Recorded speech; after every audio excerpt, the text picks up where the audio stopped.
Nagsa-cellphone ka ba? Alam mo naman na sagrado ha pagkainan, di ba? Paba mo yung cellphone mo. Sorry po.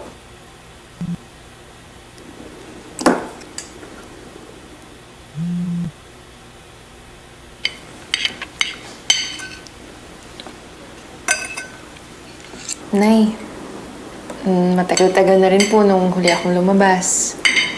Baka naman po pwedeng... Delikado ngayon sa labas. Alam mo, napakaraming masasamang loob nagkalat dyan. Kapag may nangyari sa'yo, paano na ako? Anong gagawin ko?